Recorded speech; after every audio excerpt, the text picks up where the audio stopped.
Don't you run away.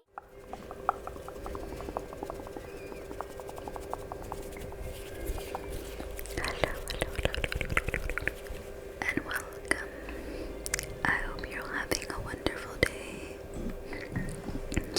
In tonight's video, I'm going to be doing another true crime in ASMR. So with that being said, let's begin with tonight's video.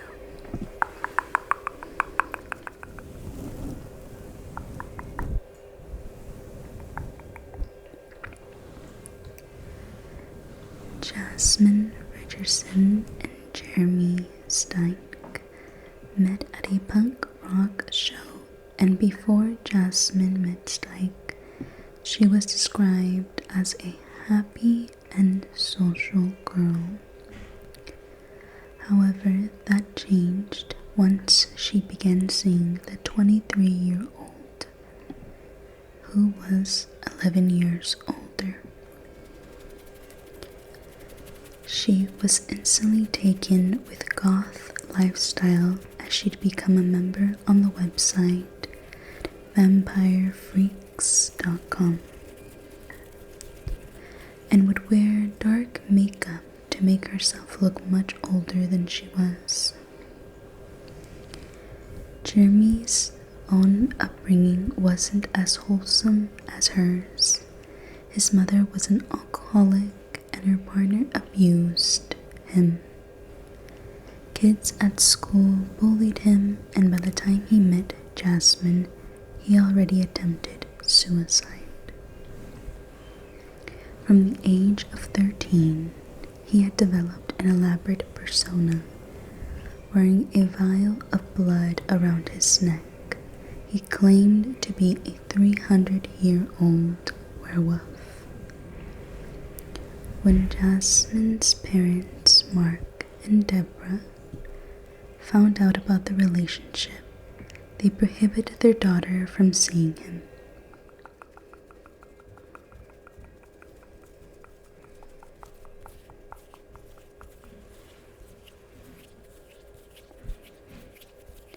But Jasmine and Jeremy were in love. Livid at her parents, Jeremy wrote on his blogging platform on April 3rd, 2006, quote, "Payment. My lover's rents are totally unfair. They say that they really care. They don't know what is going on. They just assume. Their throats I want to slit. Finally there shall be silence. Their blood shall be payment." End quote. According to police records, it was Richardson who first proposed the plan. In an email, she told Jeremy she had a plan. Quote, "It begins with me killing them and ends with me living with you." End quote, she wrote. Jeremy was receptive to the idea, replying, "Well, I love your plan, but we need to get a little more creative with the details, with like details and stuff." End quote. Jasmine reportedly told friends about the plan to kill her parents, but they either didn't believe her or thought she was joking. The night before the murders, the duo watched Oliver Stone's 1994 film Natural Born Killers. Then on April 23rd, 2006, at her parents' home on a quiet residential street in Medicine Hat, followed through with their plans. The next day, a neighbor told reporters that a young boy went over to his friend's house, Richardson's little brother, and thought he saw a body through the window. He ran home and told his mother, who then called the police. Inspector Brent Skandoviak arrived on the scene and looked into a basement window where he saw at least one person on the ground.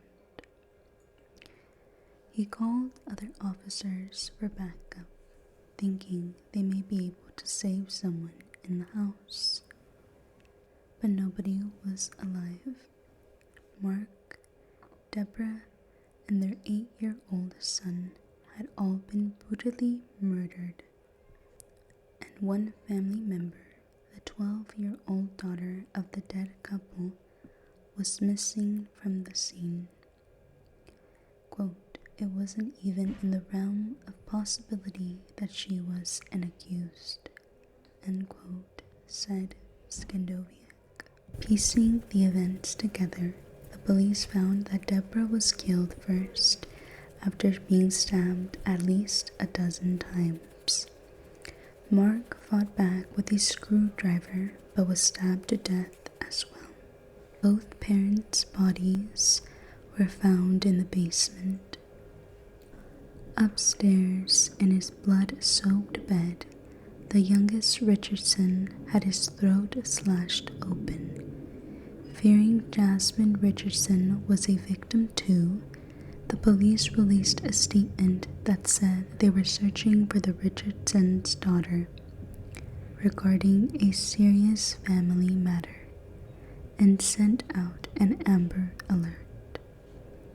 But after recovering evidence in her room and locker, investigators realized she was the prime suspect.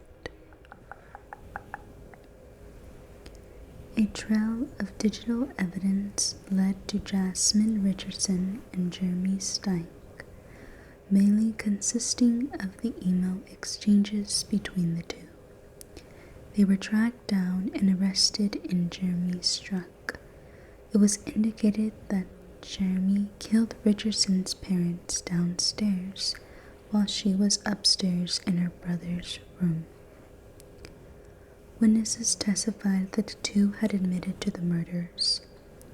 One witness recounted Jeremy saying that the victims had been gutted like fish.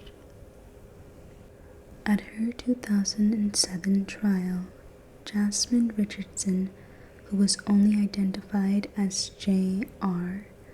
at the time because of her age, pleaded not guilty. She was said she had hypothetical conversations about killing her family, but didn't intend on ever going with it. But she was found guilty by a jury for 3 accounts of first-degree murder and given the maximum sentence for a youth. 6 years in jail followed by 4 years of supervision in the community. She was 13 at the time she was convicted. In 2008, Jeremy was convicted of 3 counts of first-degree murder as well, as he was 25 at the time of the conviction. He was sentenced to life in prison without parole for 25 years. The couple exchanged letters from jail, promising to marry. None of the letters expressed guilt or remorse.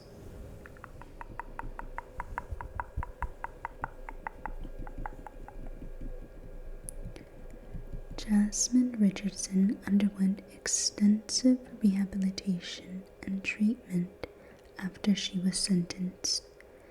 Psychiatric assessments revealed she was diagnosed with conduct disorder and oppositional defiant disorder.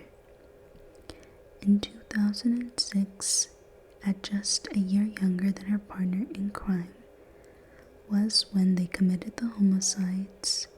Richardson was read from the criminal justice system.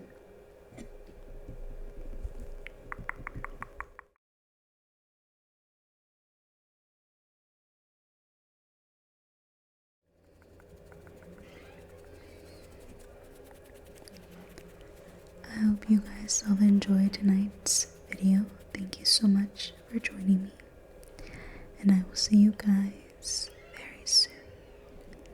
Good night, good night, good night, good night.